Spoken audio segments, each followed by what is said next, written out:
Welcome to another edition of the Basketball Teacher Podcast. Our mission is to bring you discussions on a wide array of topics in the coaching world to grow players on and off the court. You can connect with us on YouTube, Facebook, and Twitter, and also reach us directly through email at basketballteacherpodcast@gmail.com. Now, here's your host, Coach Mike Hernandez. Welcome back, everyone. Thank you guys so much for your support, as always, whatever platform you listen to us on, wherever in the world you're listening. Really appreciate your support. So thank you again for listening to this episode. Today's topic is going to be about low post defense. Now, as we know, the back to the basket game in basketball seems to be disappearing more and more each year, but that doesn't mean it's entirely gone. And when you come across that team that has that strong low post player, I want you to be prepared and have some tools in your toolbox on how to best handle that type of player when you're in that sort of situation. So my guest today is going to share his insights on defending a low post player, both from the individual standpoint and responsibilities, as well as we're also going to get into some whole team defensive concepts as well. I'm very happy to be joined today by the head women's basketball coach at Rogers State University. My guest is Coach Kyle Bent. Coach, thank you so much for joining us. How are you? I'm doing well. I appreciate you having me. It's an ever-changing topic, but I've dealt with it many different ways, so I'm looking forward to chatting about it. For sure, absolutely. Basketball, it's an ever-changing game for sure. Coach, let's go ahead and get started with your basketball journey and your coaching journey. Where has the game taken you? What steps have you had along the way that led you to Rogers State? Yeah, I grew up in a small town, Camp Point, Illinois. Was able to play 3 sports.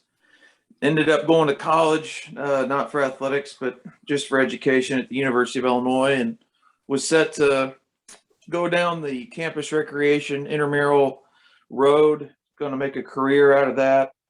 But in grad school, I noticed our women's club team didn't have a coach. I offered my services on a volunteer basis. They accepted, had some success, caught the itch, and put the campus recreation route to bed and started pursuing coaching ventures. So I was fortunate to get a head junior college job at Danville Area Community College in Danville, Illinois. Was there for 4 years. By the 4th year, won a conference championship. Then moved on to Martin Methodist. They were a Division I NAIA at the time. 4th year, won the only conference title in school history.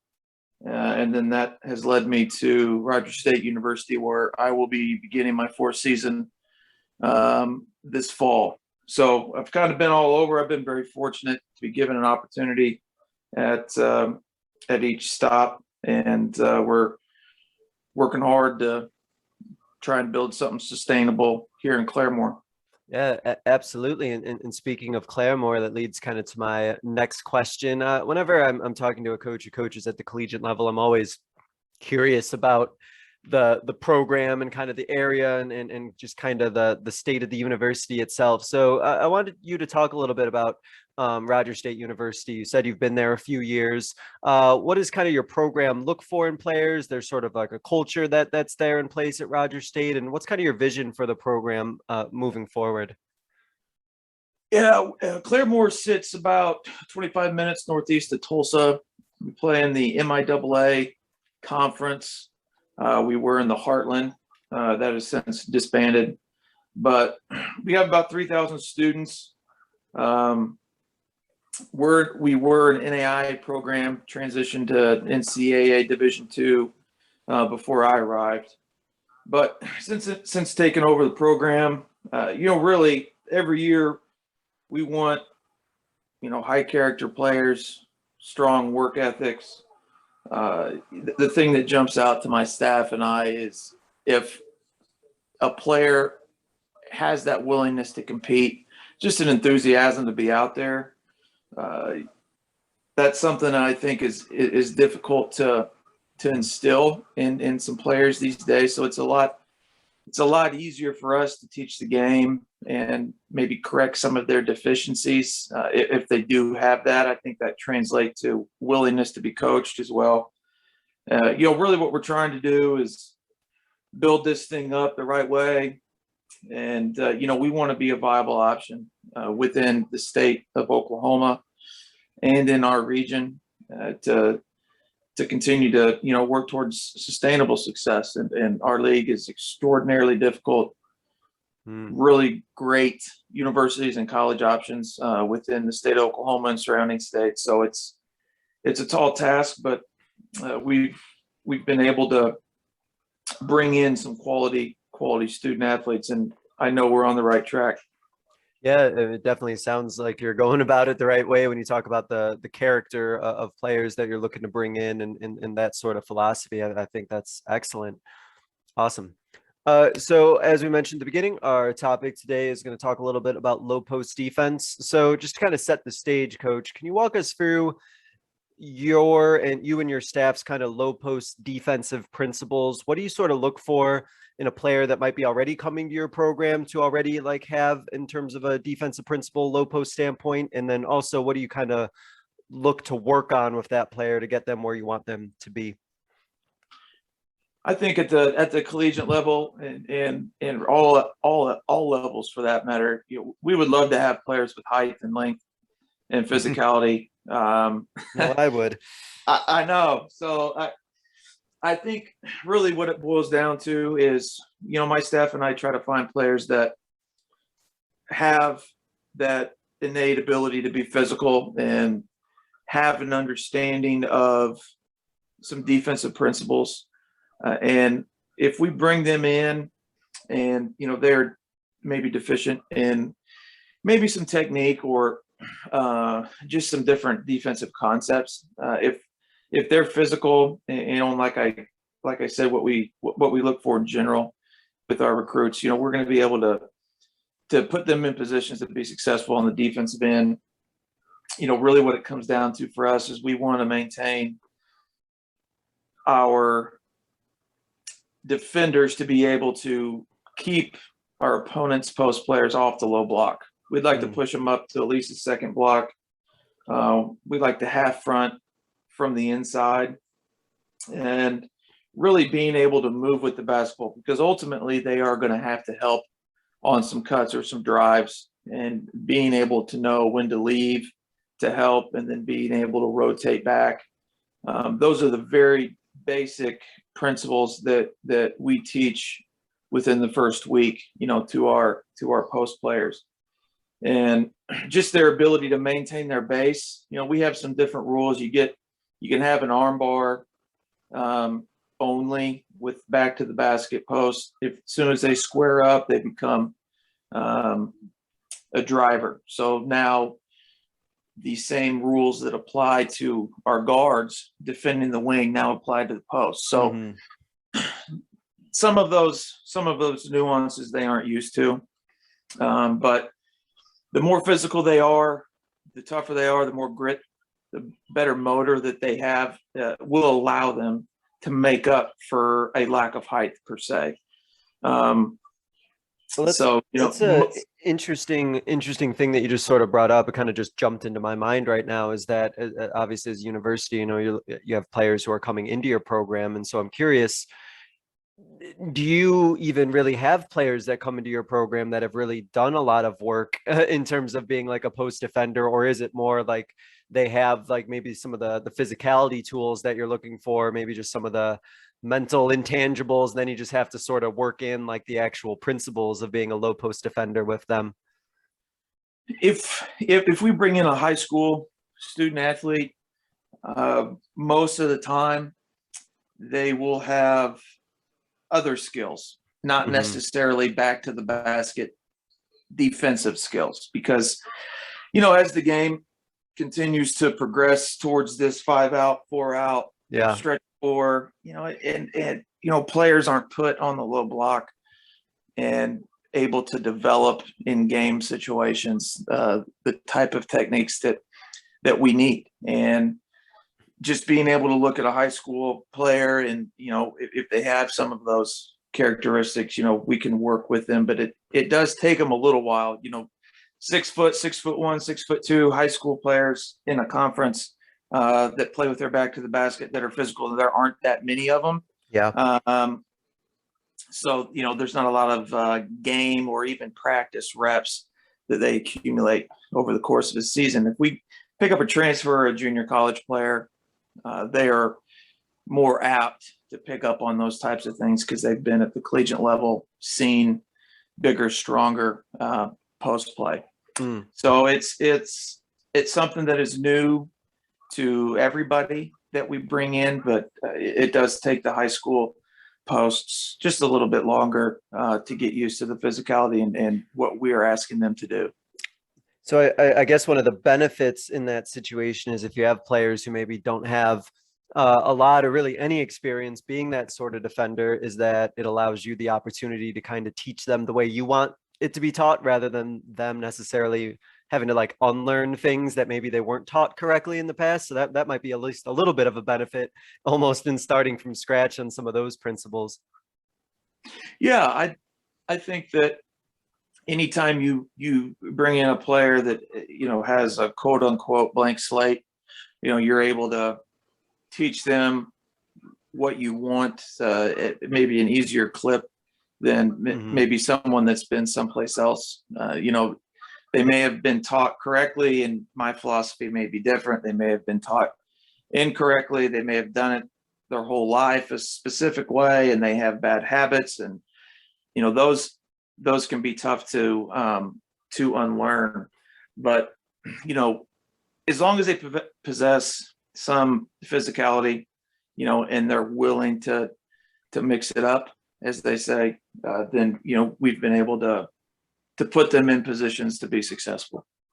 And to kind of follow up on the somewhat the lack of experience that players may have in that sort of defensive setting, playing having a person playing back to the basket to them, and in your experience, just in coaching in general, and we know that the game, as you mentioned, has changed, kind of the 4 out 5 out sort of system. When you're going up against players who maybe implement some low post play, are there a lot of moves that these players possess? Is it kind of only like a move and a counter? What is kind of even the state of like low post offense in your experience been the last few years, like you said, with how the game's changed? I'm curious if you've noticed like a difference in the way players play down there on offense. Yeah, the ability to step out and score from the mid range, or the ball screen and pop has become more popular than necessarily the roll. Seen less high-low action, over the course of my tenure. Players that do have ability to score with their back to the basket, and can also step out, pose a real threat when it comes time to scout, because you just don't see as many of those players anymore. They're either 80% outside, 20% in, or vice versa. And when you come across a post or a forward that can do both successfully, that definitely changes our game plan. I would say that most of the back to the basket posts that we encounter possess 2 really strong moves and 2 counters to those moves. And it's just a matter of what we want to try and take away. And that just comes down to the scouting and the work that we do in practice that week leading up to that contest. We'll get into it, I'm sure, a little bit later about preparation and what goes into that, for sure. Speaking of preparation, we kind of probably will even touch on it right now. One of the dangers, I think, in the way that the game is now, of having so many players who can shoot the ball, is what to do with that back to the basket player. Do we just play him straight up one-on-one? Do we try and double and help and potentially leave a shooter open? How does that, I guess, chess match in your mind go with when you're playing a player who has some back to the basket skill about whether to double or not? Well, it comes down to not only the player's skill set, but what that team does schematically most Mhm. often. So if they are guard heavy, guard led, their top 2-3 scorers are all guards and they are all shooting 37 to 40% from three, then that tells me as a coach that they run a very guard centric system. So that post player may not get as many touches in practice or games to develop said reps to pose us an imminent threat down low. Mhm. So it comes down, okay, well, let's make the post beat us. And we will play those teams a little bit more straight up, still with the principles that I mentioned earlier. So it comes down to a scouting sense that we have. I don't like the full front to post. Yeah, I was about to ask that. I was actually gonna say, go ahead. I like to half from the middle, half front from the middle. Full fronting, I just feel as though we give up rebounding position, and just the rotations haven't been as crisp in my experience. If we do choose to double, we'll have front. Like I said, we want to push the post out and make her change her position to accept the basketball. And as that pass is being made, our post defender will then move to square up on the offensive post player. And then we will double with the weak side bottom defender from the middle. And I like to double as the pass is being made. Some coaches will go on the first move or they'll go on the catch. My philosophy is if we're going to go, let's go. Is that always been your philosophy with that? That changed earlier in my career. We would go on the catch, and I think it just, once that post secures it, now they understand that a double is going to occur. Now, if you go on the pass, the catch and the arrival of the second defender happens a lot quicker. So it puts a little bit more pressure on the post player that is receiving the double. because then the double is like right there, right. Yeah. Instead of giving her, a second or a second and a half to catch and then, see somebody coming out of the corner of her eye, and just doubling with the low man on the weak side. That's part of our rotation on baseline drive help. So just schematically, it's an easier read for the other three players on rotation.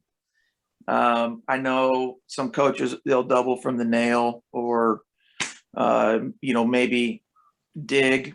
And I've experimented kind of with all those. And this is just what has worked best for me. And I think just because it goes back, it like I said, it's a very similar rotation for those other three to rotate as that trap is being made. Yeah. And when that trap is in place, are there certain trapping rules that you have in place? There's certain things that your players need to stay disciplined. I know nothing drives a coach crazy than some cheap foul on a trap or on a well executed double team. So I can imagine some coaches, I can picture them, pulling their hair out, executing a trap, and then all of a sudden there's some reach and foul. So do you have a particular double team or trapping rules that you adhere to and that all your players or have to follow?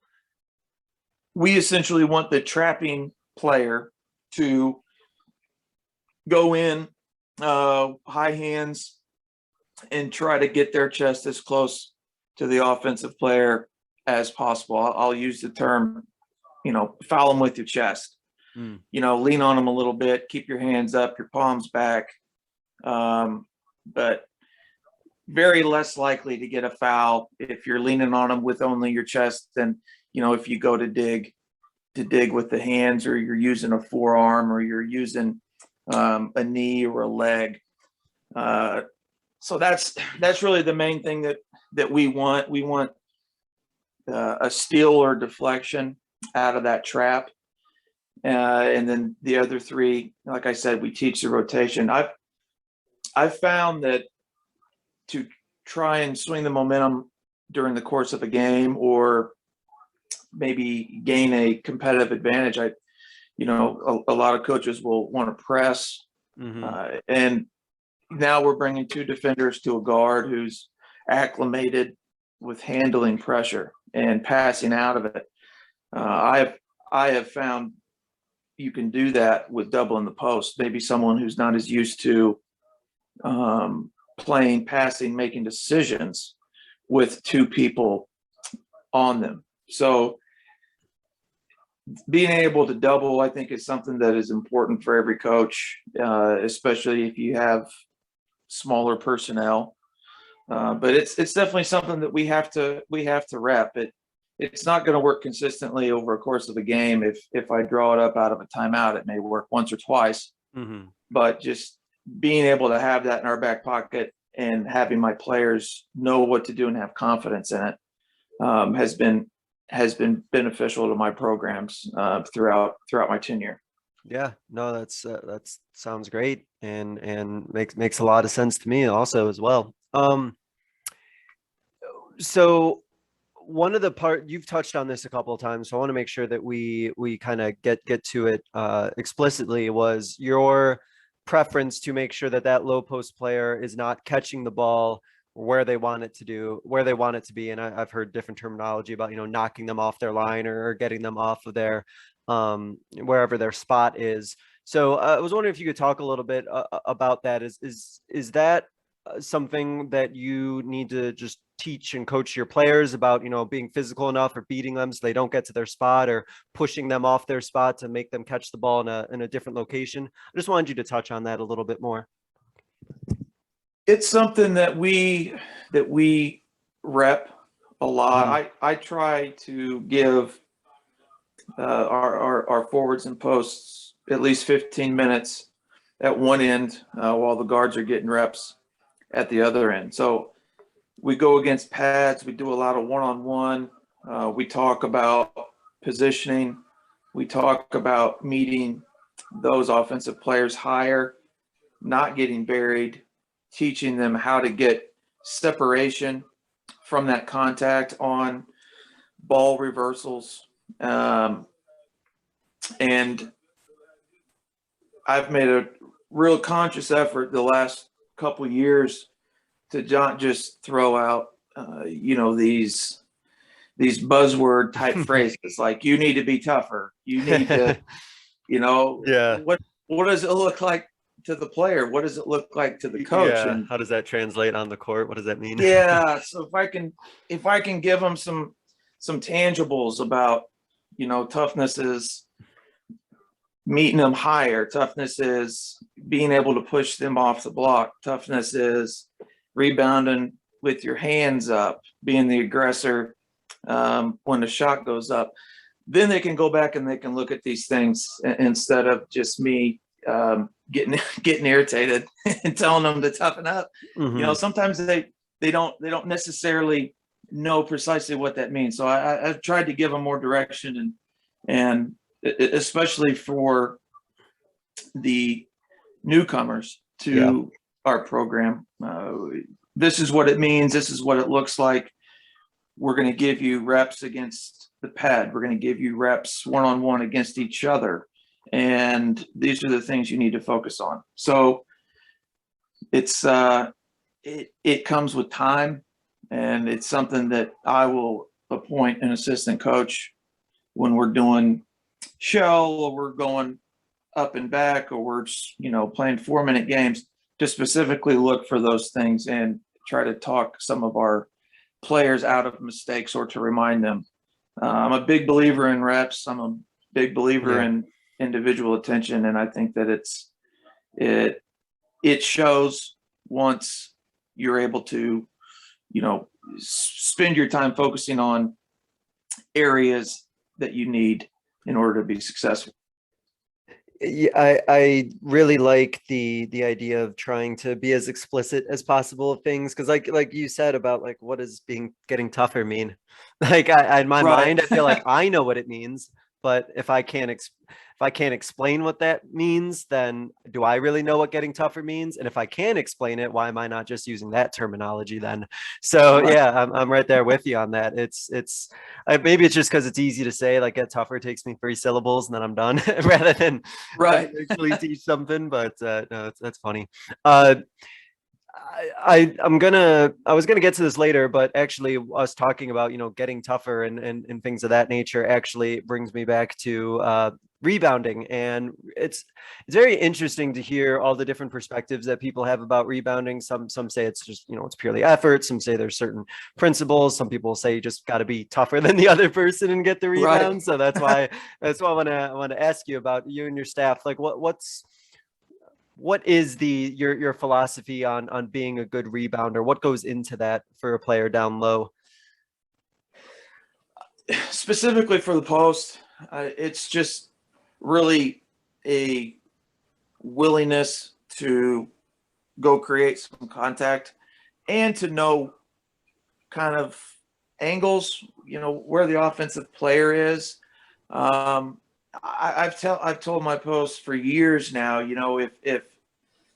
if the player that you need to box out is below you, just bury them behind the backboard if you can, and kind of make an over the head catch, if you will, like a football player would catch a go route.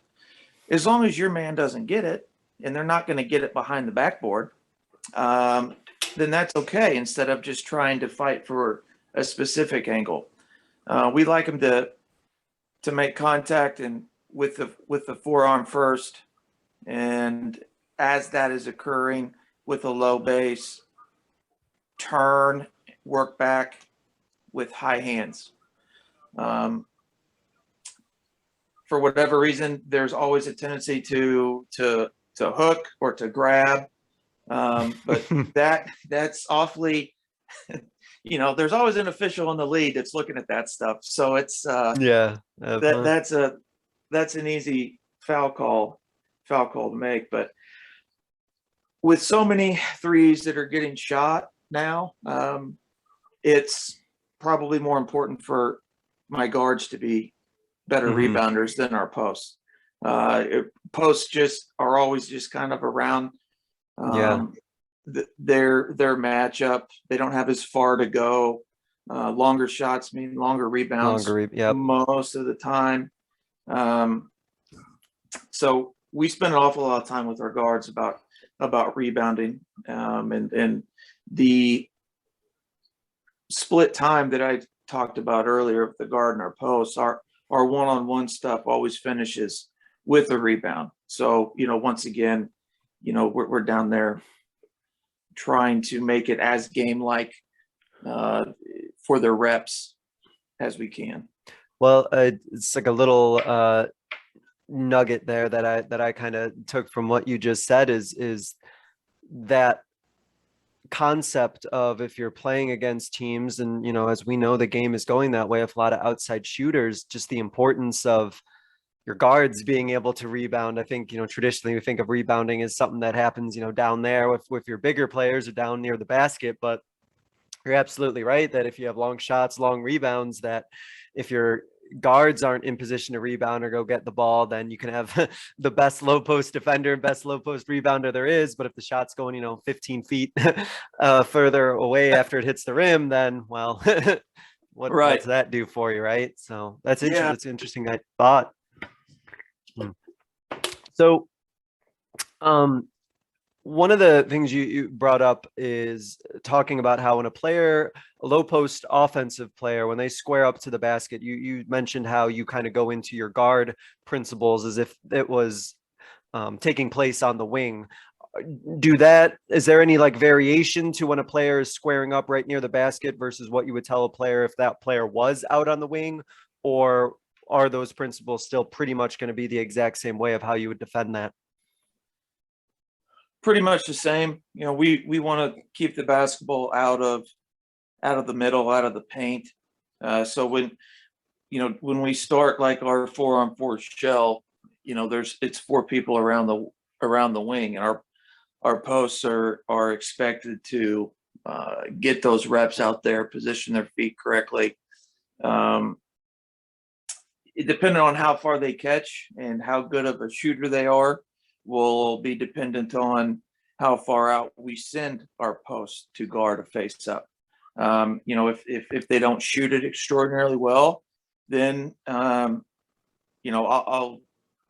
close out after the post has already left the ground, so we don't maybe get beat off the bounce.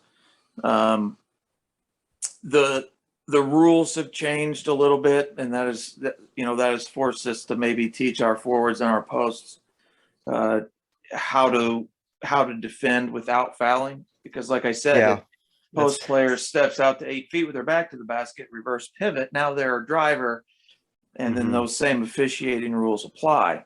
So it's the game itself has turned into, you better be able to defend the bounce regardless of position, and providing those experiences in practice on the wing, from the elbow, from the nail, wherever. I think those are necessary face-up defensive reps that forwards and posts need to acquire. So are these situations that you're simulating by explicitly going through those sort of scenarios in your practices? Are those things that you just like to get reps in and duplicate in? Do you kind of work it in within the flow of other parts of your practice that you're working on? I guess my question is, how does your practice how is it structured in a way that kind of gives your players like that kind of exposure and those sort of reps for those different types of situations? Well, part of it is, when we do our guard post split, there are sequences of moves that we like to teach our offensive players from a variety of spaces, and those encompass a lot of what we're going to see throughout the season. But offensively, especially at the beginning of the year, just to give some continuity to maybe some open gym time or some scrimmages, at the end of a workout, I try to put our offensive players in positions that are going to force recognition and improvement from the defensive side of the basketball. So, for instance, we may start every half court session with a high post flash to the nail, 2 back cuts, play it live from there. We may start it with a wing entry, a ball screen and pop, showing them, hey, how are we going to guard this? I just try to expose them to as much stuff early, and then once I find where their strengths are, we can use those to our advantage. But by now, being in the league, I kind of have an idea of what other teams are going to run. So I can look ahead and maybe that week leading up, prepare them for maybe something that they haven't seen since August or September, that we did way back when. It's just about exposure. I mean, obviously we want them to be as well-rounded as possible, but they're not going to be good at everything. And what poses the biggest threat to them? How can we minimize that? And I think when you can't, I think that's when doubling the post and things like that come into play. If we are just outmatched at an area, we're going to have to do something to fix it. We're going to have to figure out a way to be different. And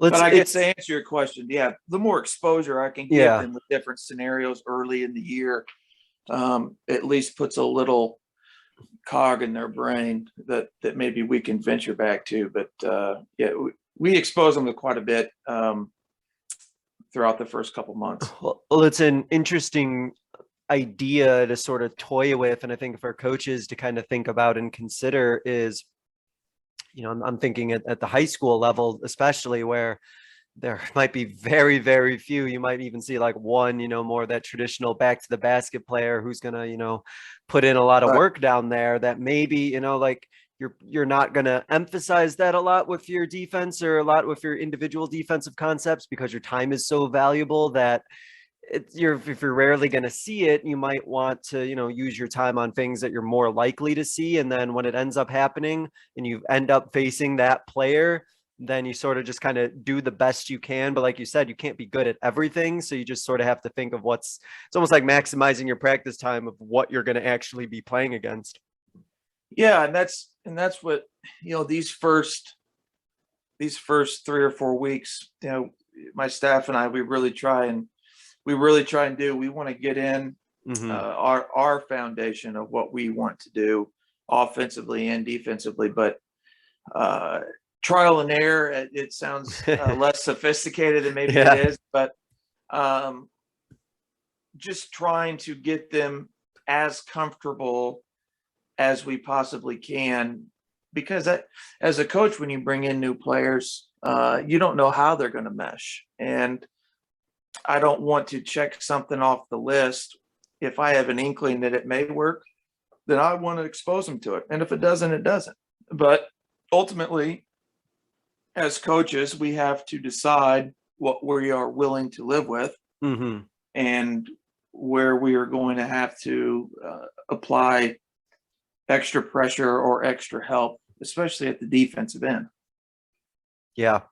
And that's just kind of the game that we sort of go within the game about. It would be great if we had unlimited time and all this time to be great at everything and perfect everything, right? But some things are going to have to be emphasized more than others, and that's just sort of kind of the reality of everything. We've talked a little bit and kind of touched on a little bit about things that drive us crazy in terms of like fouling and things that make us want to pull our hair out, and obviously down low things get physical and fouls can end up racking up, and I know some of it is dependent on who your officiating crew is. There's a lot of variables there. So when you have players getting down low playing back to the basket defense, are there any things, tips or tricks or things that you have to really make sure that your players are aware of so that they're not picking up cheap fouls? There are tendencies that you've noticed from refs that they're looking at certain things ready to blow their whistle at a moment's notice for something that they see down there? Yeah, it's not as much on the ball as it is when they leave their primary man to help on a drive. Everybody wants to be a shot blocker, and everybody, it's all well and good, until you try to block a shot of someone more athletic than you or taller than you. You chop them off with the forearm. So we have a principle that I call V-ing them out. So what that means is, if you can imagine, if you go to the top of the key and you progress 2 lines in the shape of a V that end up 6 feet on either side of each lane line. So if my guard gets beat off the bounce, we want our post player not to necessarily square up on them. We want them to maintain that V angle. So it would either force them to shoot a running shot as they are drifting towards the baseline, or pass it out. And it also covers up some of those passing windows. So like against the dribble drive team, if a guard gets beat and they're coming downhill, if our post leaves and squares up, you leave a pocket, you leave a window for that dump off. But if you help at an angle that maintains that quote unquote B, it diminishes that window a little bit, and it forces them to progress, like I said, more towards the baseline. That's something that we do. We preach walling up, because if they can understand that V'ing them out forces a tough off balance shot when you help, then there's no sense to bail them out with a foul. So when I say wall up, we want to get chest up, hands high, palms back, and make it a tough shot as they are drifting, and then obviously finish with a box out. And I just speaking in my experience where I'm at, the part you mentioned about where the hands are and have the hands there, because I don't know about you and your experience. I know in mine, like for a defender, if their hand even comes slightly looking like it's coming down, if even the thought of that hand coming down a little bit comes there and it makes contact with a player, whistle's being blown. So I feel like that must be something similar that you kind of experience, where that hand, they got to stay where they are, because that hand movement, I think, is a big one that picks up fouls real quick. I think if you can teach to put the palms back, it's kind of a trigger. Hey, I need to be straight up on this. It just kind of maybe makes them a little bit more alert, instead of that, your arms are 3/4 of the way up and then they jump into you and your arms finish high above your head and you get a foul call. And then you look at me with your arms straight up like, coach, I didn't do it. Well, you ended that way, but you didn't start there. Yeah. So just makes them a little bit more alert, kind of like doubling the post as the pass is being made. It forces those other three defenders to be alert, a little bit more of a sense of urgency. Just some mental triggers maybe that can help your success at the defensive end. Yeah. No, that's a good point. I wanted to also go back to the what you talked about the V. That sounds, I don't know if it just sounds familiar. Maybe I just have so many terms or terminology that just come into my head for coaching as long as I have. But is that something that you developed, you got from somewhere? What kind of led to, like, it's almost like very scientific. You're talking about like physics and angles and the way that that gets approached. So how did that sort of come about, that concept of the V?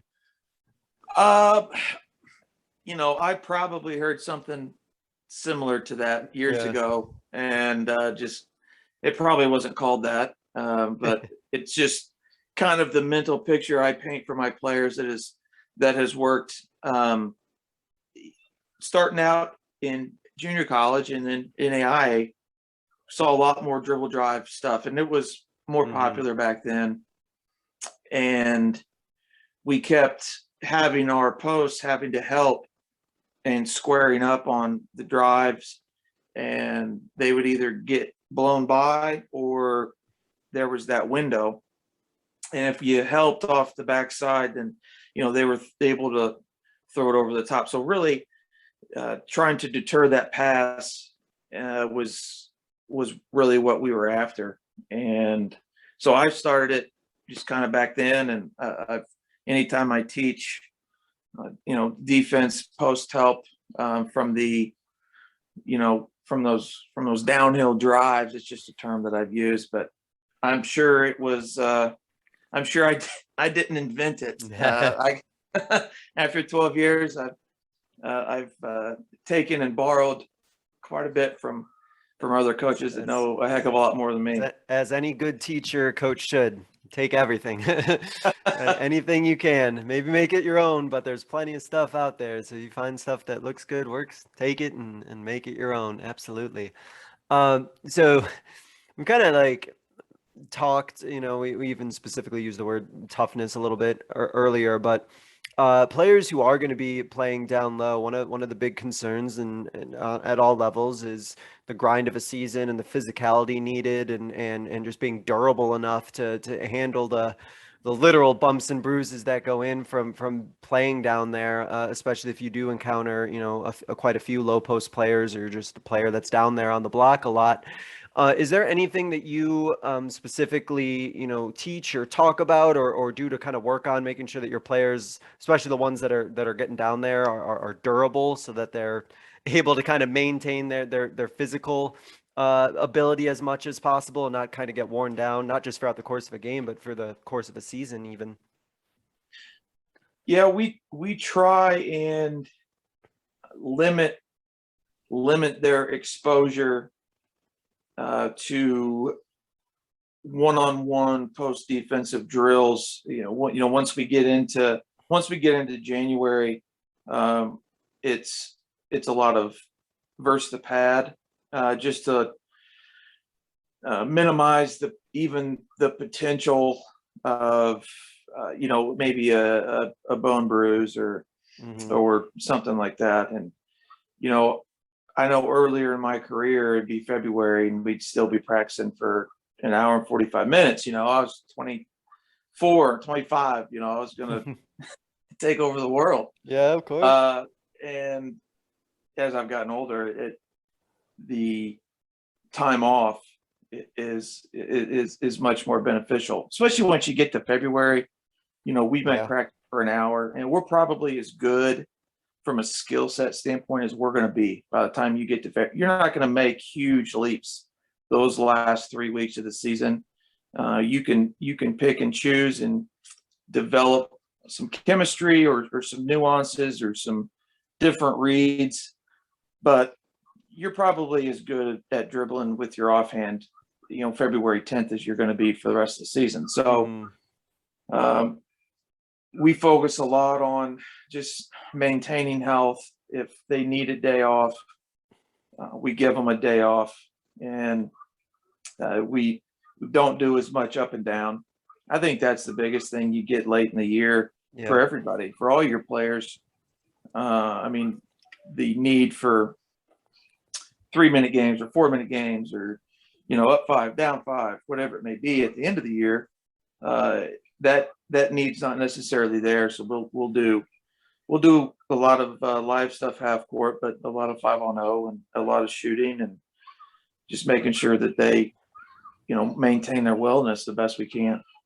Well, I think something that's really important in that, like you said, is, listening to your players and having that sort of environment where your players can tell you like, hey, physically, this is where I'm at, or this is where I'm feeling. And if they can advocate for that and advocate for themselves, they're the ones who know their body the best. So I think that's like just a good cultural piece for coaches to have, is to kind of create that environment where your players can tell you like, this doesn't feel right or this feels off, and then be able to kind of have that conversation and sort of address it from there. Yeah, I think it's important that your players know that you can show empathy, that you will advocate on their behalf. And I think if you develop that relationship, and it is going to take longer with some than others, that I think that you find that it's very, very beneficial. I think we all have a handful of players on our teams that we could go to and say, hey, how's everybody's bodies doing? And they're going to give you 100% straight answer. And, you can kind of make those calls, but it's a long year. It's a physical year. And, sometimes they, like coaches, maybe just need to get away from it. You can still come back and practice the next 2 days for a game. Sometimes you're going to do more harm than good, especially if they're beat up. So, and my staff does a really good job of that. Have a great rapport. They're involved with more of the day-to-day, behind the scenes player stuff, that I am all the time. So we've developed a pretty good culture for, openness and honesty, and that's going to continue to benefit us, I think. Yeah, absolutely. The more clear and open the communication is, just everybody's on the same page, and there's no surprises about a player who's like, oh, they've been hurt for 2 months and never told you, or didn't feel like they could tell you, like, oh, that's not good. Now all of a sudden they have a real bad injury sort of thing, for sure. A couple other things, Coach, before we hit our concluding segment, just some little things that we kind of touched on a little bit and just wanted to get more of your thoughts and opinions on. Obviously, with players who are playing down low, there's a lot of action, a lot of off-ball movement. Sometimes that player on the low block is going to come up and set a screen or just set a pick or whatever the case may be. What is your philosophy in general on switching and screens and picking and hedges and all that? Where do you kind of fall into that I guess, spectrum of philosophy when it comes to switching on screens. Yeah, I think it can be. I think if you have the personnel, it can be very good to you as long as the switching man can maintain the pressure on the basketball from the man that the ball handler just came from. With my posts, we're rarely gonna switch. We'll either hedge or we'll. I think Tom Izzo calls it feathering. I think they call it drop coverage now. But with that, you got to be careful with all the pick and pop stuff that's going on. You're probably not going to get back. Icing has been very popular lately. That takes a lot of time to teach, and if you're going to do it, you need to do it. Consistently the majority of the year. I tried that a few years back. It's something you got to stick with. But me personally, any type of big on little screen or little on big screen, we're going to get through. We're going to open up. And ball screen action, we've been playing a lot of drop coverage, and our guard will go over or under depending upon how good of a shooter they are. We just run into a lot of really elite 3-point shooting teams, and it's easier for us to chase them down and to help than to hedge and possibly get into scramble mode. So go ahead. I was going to say, and you've mentioned a few times, and I'm getting the sense that at least, it does make sense because that's kind of where the game is going. But you see a lot of pick and pop action as opposed to like that traditional pick and roll. A lot of players setting that screen and just popping out ready to shoot, right?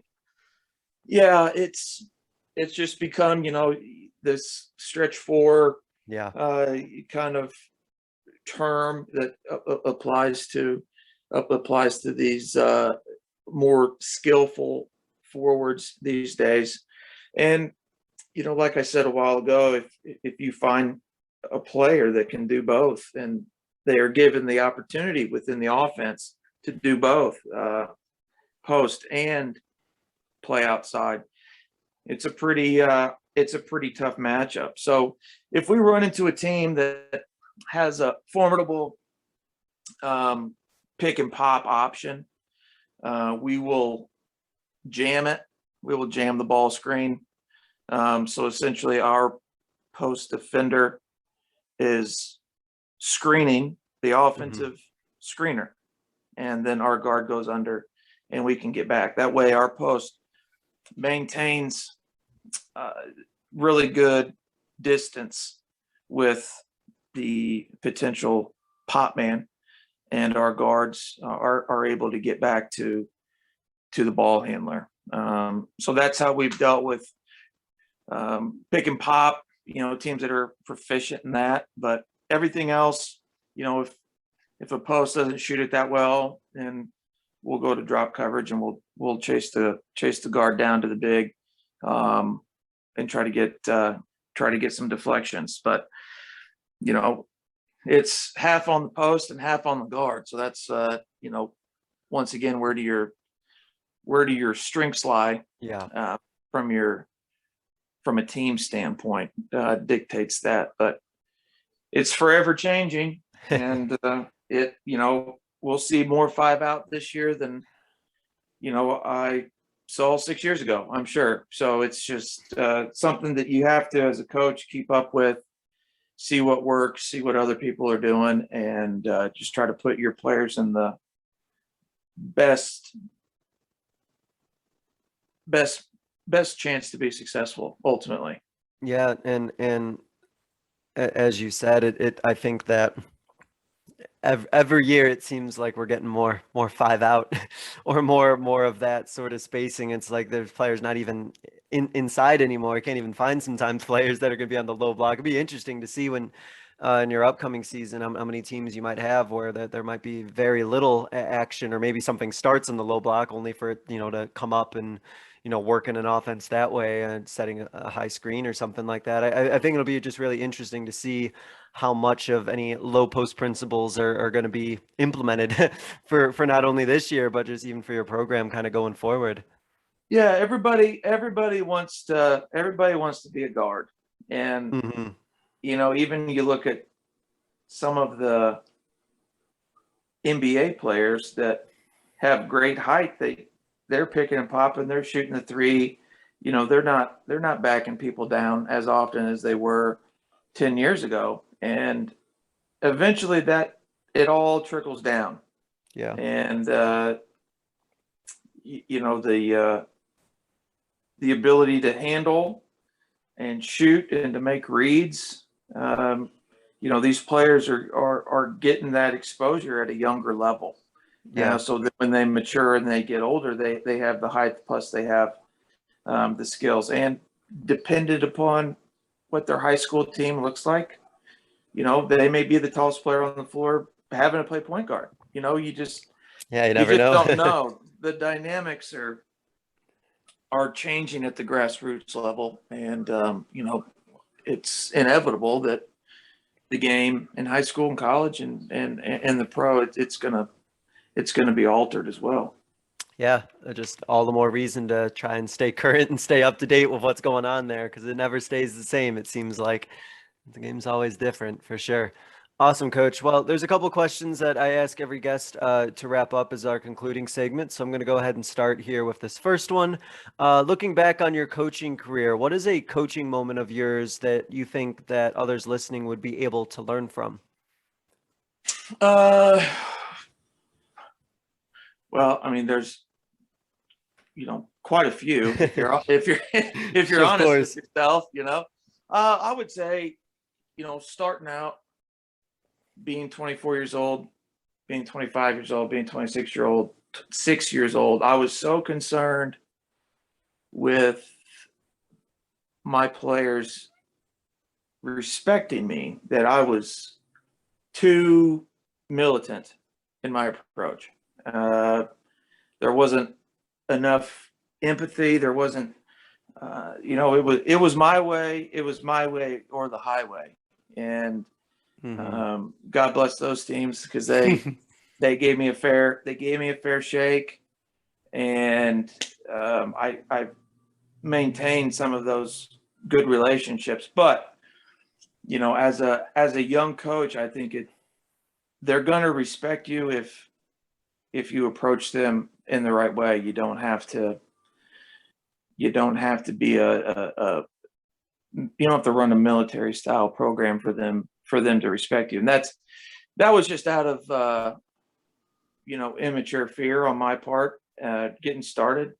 And if I could go back and change it, I definitely would have handled some situations differently, especially early in my career. Yeah, it sounds like you're also describing me at the beginning of my coaching career too. So trust me, I want to apologize to some of those earlier teams I coached, because I think I felt more like a drill sergeant than anything else. But no, you're absolutely right. It's kind of that insecurity thing, being young, like they have to know I'm in charge sort of thing. So we end up Yeah. going way too far on the other end. Yeah, it does happen, but for sure. So hopefully, young coaches out there listening, you don't have to do it that way. There's better ways to do it than to Yes, do there that. are. Yeah, for sure. Uh, all right, awesome, Coach. To wrap up, I give every guest what I call a 60-second soapbox. It's your platform to get out any final message, closing thought, final idea, just something that you would like to leave the listeners with. So I'm going to go ahead and turn over the floor to you, and you can take it from here. Yeah, I think the game continues to grow and to develop, and I think the players see that.